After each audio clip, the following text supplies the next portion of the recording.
है सत्य live TV के खास प्रोग्राम चुनावी दंगल। आज सत्य लाइव टीवी के इस चुनावी दंगल के मंच पर हमारे साथ में समाजवादी पार्टी के नेता मोहम्मद एरम रब्बानी, जो कि समाजवादी पार्टी के राष्ट्रीय सचिव लोहिया वानी के हैं और 257 विधानसभा प्रतापपुर के आवेदनकर्ता भी हैं। बहुत स्वागत है। बहुत धन्यवाद आपका, आपके चैनल का। 2022 का विधानसभा चुनाव नज़दीक है। समाजवादी पार्टी की क्या तैयारियां हैं, कैसी तैयारियां चल रही?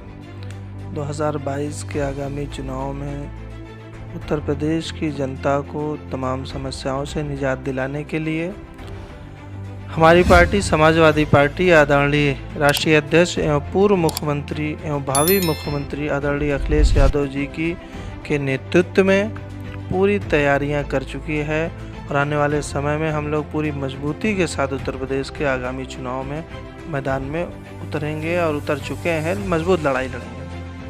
2022 का विधानसभा चुनाव से पहले बड़े अटकलें, बड़े कयास लगाए जा रहे थे कि समाजवादी पार्टी जो है किस तरह से सामना करेगी भारतीय जनता पार्टी का, जो कि भारतीय जनता पार्टी जो है इस वक्त कह रही कि 100 वोट प्रत्येक बूथ पर मुस्लिमों के हासिल किए जाएंगे। सबका साथ सबका विकास के नारा के तहत अब भारतीय जनता पार्टी भी मुस्लिम वोटों पे नज़र बनाए हुए है। क्या भारतीय जनता पार्टी को मुस्लिम वोट मिलेंगे? जो 100 वोट का टारगेट है प्रत्येक बूथ पर, क्या वो कितना आसान और कितना मुश्किल रहेगा भारतीय जनता पार्टी के लिए? भारतीय जनता पार्टी भारत की सबसे बड़ी झूठी पार्टी भी है, विश्व की सबसे ज़्यादा झूठी पार्टी है। इसके जो प्रवक्ता होते हैं, इनके जो विचारक होते हैं, हाँ ये ज़रूर बात है कि ये इधर उधर करना चाहते हैं, बूथों पर गड़बड़ी करना चाहते हैं, ईवीएम में गड़बड़ी करना चाहते हैं, ये इनका अलग मामला है। लेकिन जहाँ तक मुसलमानों की बात है तो मुसलमान तो कि एक वोट भी इनको नहीं मिलता है। 100 तो बहुत बड़ी बात है, एक वोट भी इनको नहीं मिलेगा किसी वोट। भारतीय जनता पार्टी को मुसलमान की वोट की बात करना तो बिल्कुल फर्जी बातें हैं। इनको जो इनका बेस वोट था वो इस बार नहीं मिलेगा, क्योंकि महंगाई के मुद्दे पर बेरोज़गारी का मसला है और सबसे बड़ा मसला महंगाई है। महंगाई से लोग बहुत नाराज़ हैं। इस समय किसानों को खाद नहीं मिल रहा, उससे लोग नाराज़ हैं, तो इसलिए इनका बेस वोट भी नहीं मिलने वाला है। मुसलमानों की वोट तो बहुत दूर की बात है। आप कह रहे हैं मुसलमानों को वोट नहीं मिलने वाला, लेकिन अब देखा जाए तो भारतीय जनता पार्टी ने अभी पिछले कुछ दिनों के अंदर कई जगह प्रोग्राम किया है, मुस्लिम मोर्चा बनाया है। उसमें आप देखिए सैयद जफ़र इस्लाम भाजपा के प्रवक्ता हैं और वो नारा बताते हैं कि हमारे साथ जो है शहनवाज हुसैन है, मुख्तार अब्बास नकवी जैसे मुसलमान हैं। तो क्या इनके जुड़ने से कोई और मुसलमान जुड़ेगा या नहीं जुड़ेगा? नहीं, कोई जुड़ता उड़ता नहीं। ये तो बहुत ज़माने से हैं। अगर आज इनसे साथ लोग जुड़ते होते तो इन लोगों को बहुत बड़े कुछ मिल जाता, और शहनवाज हुसैन को तो कुछ मिला भी नहीं है। खैर मुख्तार अब्बास नकवी साहब को तो काफ़ी कुछ मिल गया है, जफ़र इस्लाम साहब भी इस वक्त काफ़ी कुछ मिल गया है, लेकिन वो तो कुछ किसी पद पर भी नहीं है, जो कुछ पहले थे वो भी नहीं है, तो कुछ मिलता उलता नहीं है किसी को। और इनके कारण भी कोई इनके घर के लोग नहीं जुड़ते हैं, सत्यता ये है, कोई नहीं जुड़ता है। भारतीय जनता पार्टी कहती है कि जब समाजवादी पार्टी, बसपा और कांग्रेस एक होकर के भाजपा के खिलाफ चुनाव लड़े तब भी हमारा कुछ नहीं बिगाड़ पाए। अब तो ये तीनों अलग हैं, तो कैसे ये संभव हो पाएगा? 2022 में विधानसभा के चुनाव में समाजवादी पार्टी अपना परचम कैसे लहरा पाए? समय समय पर राजनीति में और हमारी ज़ाती ज़िंदगी में भी परिवर्तन आते रहते हैं। समय, स्थिति, परिस्थिति अलग अलग होती है। 2017 की स्थिति अलग थी, 19 की स्थिति कुछ और अलग बनी, आज की स्थिति परिस्थिति कुछ अलग है। आज के समय में हमने पहले ही कहा कि उनका भारतीय जनता पार्टी के बेस वोट वो जो उनकी अपनी वोट होती थी, या ये कहें कि ब्राह्मण वोट उनके साथ नहीं है, उनके ठाकुर वोट भी अलग अलग जगह से उनके साथ नहीं है, और हमारी सीट पर खुद ठाकुर वोट उनके साथ नहीं है, ब्राह्मण का वोट भाजपा के साथ नहीं है, बनिया जो उनका सबसे बड़ा वोटर माना जाता था वो उनके साथ में नहीं है, ओबीसी का समाज उनके साथ पूरी तरह से हट गया है जो पिछले दिनों उनके साथ था। तो पता नहीं किस आधार पर वो कह रहे हैं। वो बहरहाल चूँकि सत्ता के एक नशे में है, उन्हें लगता है कि हम जीत जाएंगे। यही कारण रहा है कि गृह राज्य मंत्री के बेटे ने किसानों को कुचलते हुए आगे बढ़ गया वो। तो ये सत्ता का नशा है। अभी तो उनके सामने सब उजाला उजाला नज़र आ रहा है, लेकिन जल्द ही उन्हें सारे अंधेरे नज़र आएंगे। भारतीय जनता पार्टी ने कहा है कि जो हमने कर दिया 70 सालों में कोई भी पार्टी नहीं कर पाई। हमने धारा 370 हटाई, हमने ट्रिपल तलाक कानून लाया, हमने मदरसों का आधुनिकीकरण करवाया, इसमें कितनी सत्यता है और इस पर क्या आपका रिएक्शन? बिल्कुल सही कह रहे हैं। जो कुछ उन्होंने 70 सालों में किसी पार्टी ने नहीं किया वो उन्होंने किया है, लेकिन दरअसल उन्होंने एयरपोर्ट को बेचे हैं, तमाम कंपनियों को बेचे हैं। अब तक की किसी भी सरकार ने, राज्य की हो या केंद्र की हो, किसी सरकार में इतनी तेज़ी से महंगाई नहीं बढ़ी थी, वो उनके समय में बढ़ा है, जो 70 सालों में कभी नहीं हुआ। इनके समय में लोगों में लॉ एंड ऑर्डर बहुत ही बुरा हुआ है, 70 सालों में कभी ऐसा नहीं हुआ। इनके समय में बेगुनाहों को की इनकाउंटर किया गया है। इनके समय में गुनहगार खुलेआम घूम रहे हैं। इनके समय में किसान को कुचला जा रहा है, जो इस भारत के इतिहास में कभी नहीं हुआ था। इनके समय में तमाम जो भारत सरकार की संपत्तियां थी, जो कंपनियां थी, बड़े बड़े प्रतिष्ठान थे, वो सब बिक रहे हैं। ये 70 सालों में बना था, आज बेच रहे हैं। फिर अगर ऐसा हुआ है तो भारतीय जनता पार्टी किस दावे से कह रही है कि हम 300 से ज़्यादा सीटें जीतेंगे और पुनः यूपी में 2022 में सत्ता पे आसीन होंगे? मुगालते में है, ओवर कॉन्फिडेंस है उनका, क्योंकि ज़मीन से कोई मतलब नहीं भारतीय जनता पार्टी का। भारतीय जनता पार्टी नफ़रत में विश्वास करती है। उन्हें यकीन है कि हम नफ़रत फैलाएंगे, कहीं भाई भाई को लड़ाएंगे, कहीं पर हम हिंदू मुसलमान करेंगे, कहीं फॉरवर्ड बैकवर्ड करेंगे, कहीं पर हम दलित मुस्लिम करेंगे, कहीं कुछ करें। अभी 2 दिन पहले योगी आदित्यनाथ ने समाजवादी पार्टी के राष्ट्रीय अध्यक्ष अखिलेश यादव पे निशाना साधते हुए कहा कि ये जिन्ना को सरदार पटेल से तुलना कर रहे हैं। असल में हमारे जो राष्ट्रीय अध्यक्ष जी हैं वो सत्य पर विश्वास करते हैं और किसी तरह के छल कपट झूठ इन सब चीज़ों में विश्वास नहीं करते हैं। अखिलेश यादव जी की जो छवि है और उन पर जो विश्वास प्रदेश का है, उससे डरी हुई है भारतीय जनता पार्टी। यही कारण है कि लगातार आड़े तिरछे और उल जलूल बातें वो उन पर करते रहते हैं, लेकिन इस पर कोई फ़र्क नहीं पड़ने वाला है। जनता इस वक्त तैयारी कर रही है और इंतज़ार कर रही है कि कितनी जल्दी ऐसा समय आए कि हम साइकिल का बटन दबा करके इस सरकार को सत्ता से हटाएं और समाजवादी पार्टी को सत्ता में लाएं। तो क्या जिन्ना और सरदार पटेल की तुलना करना सही है? देखिए, इन सब मुद्दों पर हम बात करना उचित नहीं समझते हैं, क्योंकि भारतीय जनता पार्टी इस तरह की बातें छेड़ करके लोगों में उनके निगाह हटाना चाहती है। तब बेरोजगारी का हम कहते हैं कि बहस होनी चाहिए, बेरोजगारी पर होनी चाहिए। बेरोजगारी और रोज़गार, कितना रोज़गार हमारा चला गया कोरोना काल पीरियड में, कितना हमारे नौजवान आज तक रोज़गार नहीं पाए जो पढ़ाई लिखाई करने के बाद, कितने हमारे कर्मचारी खुश हैं, कितने हमारे अधिकारी खुश हैं, कितना हमारी जनता खुश है, इस पर चर्चा होना चाहिए। अभी पेट्रोल का, डीजल का रेट भी लगभग 100 हो गया, 99 रुपये, और जो रसोई गैस है उसका भी रेट लगातार बढ़ता जा रहा है। गरीब आम जनता की पहुंच से ये सारी चीज़ें दूर होती जा रही हैं। देखिए, महंगाइयाँ जो आई हैं वो पूंजीपतियों के जेब भरने की नीयत के कारण आई है। सरकार ने वो ऐसी नीति बनाई है, प्रदेश और केंद्र की सरकार ने इस तरह की नीतियां तैयार की हैं जिन नीतियों के कारण महंगाई चरम पर है। इसके लिए जो कुछ भी ज़रूरी कदम होंगे जो वो हमारी सरकार उठाएगी और इसका विश्वास रखा जाए, इस पर विश्वास करना होगा हम सबको। और ये सत्य है कि समाजवादी पार्टी की सरकार आने के बाद में महंगाई में कमी आएगी, रोज़गार मिलेगा, बिजली सस्ती मिलेगी, रोटी कपड़ा मकान हर इंसान तक पहुंचेगा। ये हमारी प्राथमिकता है, इस पर हम काम करेंगे। हिंदुस्तान में हर व्यक्ति आज़ाद है, हर व्यक्ति को राजनीति में हिस्सा लेने का पूर्ण अधिकार है और हर व्यक्ति राजनीति में हिस्सा ले सकता है, हर पार्टियां राजनीति में हिस्सा ले सकती है, हर विचार के लोग राजनीति में हिस्सा ले सकते हैं।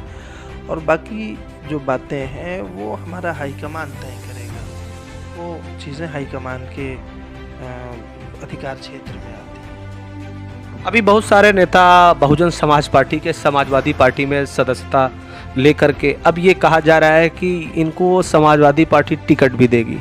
ऐसा क्या संभव हो पाएगा? सभी नेताओं को अगर टिकट दे दिया जाएगा तो फिर सपा के वो नेता कहाँ जाएंगे जो पार्टी में पिछले कई वर्षों से लगातार एक कार्यकर्ता के रूप में, एक नेता की हैसियत से कार्य करते रहे? समाजवादी पार्टी से जुड़े हुए एक एक व्यक्ति की आस्था और विश्वास आदरणीय श्री अखिलेश यादव जी और उनके निर्णय पर है। टिकट किसे मिलना है, किसे नहीं मिलना है, कब मिलना है, ये सारा निर्णय पूरी पार्टी ने छोड़ दिया है आदरणीय अखिलेश यादव जी पर, जो हमारी पार्टी के राष्ट्रीय अध्यक्ष हैं। उनका जैसा फैसला होगा एक एक कार्यकर्ता उस फैसले के साथ खड़ा मिलेगा। प्रतापपुर विधानसभा में क्या मुद्दे हैं जो आप एक नेता के रूप में, एक समाजसेवी के रूप में जनता की मदद कर उन मुद्दों का निराकरण करना चाहते हैं? हमारी विधानसभा में सबसे बड़ा मुद्दा है शिक्षा का, फिर स्वास्थ्य का मुद्दा है, खेलकूद का मुद्दा है, रोजगार का मुद्दा है, सड़कों का मुद्दा है, पानी का मुद्दा है। हमारे क्षेत्र में, हमारे क्षेत्र के लोग बहुत सीधे साधे लोग हैं, बहुत अच्छे लोग हैं, बहुत अच्छा ये विधानसभा पूरा है। यहाँ पर किसी भी तरह की कोई नफ़रत की बातें नहीं हैं, कोई भी भारतीय जनता पार्टी के जितने भी प्रोपोगंडे हैं आरएसएस के, उससे हमारा पूरा विधानसभा अछूता है। भारतीय जनता पार्टी ने कायाकल्प योजना लाई, प्राथमिक विद्यालयों के लिए शिक्षा व्यवस्था को और सुदृढ़ करने के लिए, बेहतर बनाने के लिए 14 बिंदुओं पर कार्य योजना आई। क्या आपके क्षेत्र में प्राथमिक विद्यालयों में ये योजनाएं लागू हुई या नहीं लागू हुई? अभी तो जिस तरह से कहा जा रहा है कि नई शिक्षा प्रणाली भी भारतीय जनता पार्टी ने लगाया है, तो शिक्षा व्यवस्था को बेहतर करने के लिए ही तो ये सारी चीज़ें लाई गई हैं। भारतीय जनता पार्टी की सरकारों ने जिस तरह की भी नीतियाँ बनाई हैं, ये तो पहले से जो अच्छी व्यवस्थाएं चल रही थी उसको चौपट कर दिया इन्होंने, और जो भी नई व्यवस्था इन्होंने बनानी चाहिए सब उसके विपरीत हुआ है। पहले तो ज़मीन तक आई नहीं, इनकी जितनी भी व्यवस्थाएं हैं सब कागज़ पर तैयार हुई, जितने बिंदु इनके तैयार हुए सब कागज़ पर तैयार हुए, ज़मीन पर कहीं कुछ दिखाई नहीं पड़ता। योगी जी सीधा सीधा आरोप लगा रहे हैं अखिलेश यादव के ऊपर, समाजवादी पार्टी के ऊपर। अपने चुनावी सभाओं में वो कह रहे हैं कि गोली चलवाने वाले को वोट दोगे या मंदिर बनवाने वाले को वोट दोगे। तो क्या मंदिर की वजह से इस बार भी वोट मिलेगा भारतीय जनता पार्टी को? बार वोट जो पड़ेगा जनता, वो रोजगार जो देगा उसे जनता वोट देगी, जो रोटी देगा उसे जनता वोट देगी, जो किसानों की मदद करेंगे जनता उसे वोट देगी, जो बुनकरों के लिए बिजली व्यवस्था करेगा, सस्ती करेगा, जनता उसे वोट देगी। इस सरकार को वोट न मंदिर मस्जिद, हिंदू मुस्लिम और नफरतवादी कम्युनल विचारधारा की जो पार्टियां हैं या जो विचार दें, इनको जनता पूरी तरह से नकार देगी इस बार क्योंकि समाजवादी पार्टी ने के आदरणीय अखिलेश यादव जी ने 10 लाख युवाओं को नौकरी देने का वादा किया। 300 यूनिट बिजली फ्री, 300 यूनिट बिजली 300 इतनी होती है कि हमारा तकरीबन 60% आबादी के जो गरीब परिवार के लोग हैं, इनकी बिजली की खपत 300 से ज़्यादा नहीं होती है, वो उनकी लगभग फ्री बिजली हो जाती है। ये इसे चुनावी घोषणा पत्र समझा जाए, चुनावी बयानबाजी समझी जाए या देना? क्योंकि ये कहा जा रहा है कि केंद्र के पास कोयला नहीं है। अगर कोयला नहीं है तो 300 फ्री यूनिट जो बिजली की आप बात कर रहे हैं वो कैसे संभव हो पाएगा? ऐसा नहीं है। भारत देश विश्व में सबसे ज़्यादा कोयला देने वालों या कोयला होने की दूसरी स्थिति में है, दूसरी पोजीशन में है। तो कोयला बहुत है, इसमें खेल बड़ा है। भारत सरकार में बैठे हुए लोग पूरी तरह से तमाम व्यवस्था को प्राइवेट हाथों में देना चाहते हैं ताकि वहां पर आरक्षण लागू ना हो सके। जो आरक्षण के कारण अब व्यवस्था के लाभ ले पाते हैं हमारे दलित भाई, ओबीसी भाई, गरीब लोग जो हमारे हैं वो ना पा सकें, और कुछ मुट्ठी भर लोगों के लिए सारी चीज़ें आरक्षित हो जाए और पूंजीपतियों के हाथ में चला जाए और देश फिर गुलामी की तरफ बढ़ जाए, और बस वही हो कि कुछ लोग राज करें मुट्ठी भर लोग, बाकी सारी दुनिया गुलामी करे, बेबसी की ज़िंदगी गुजारे। इस तरफ ले जाने के लिए एक बहुत बड़ा खेल है।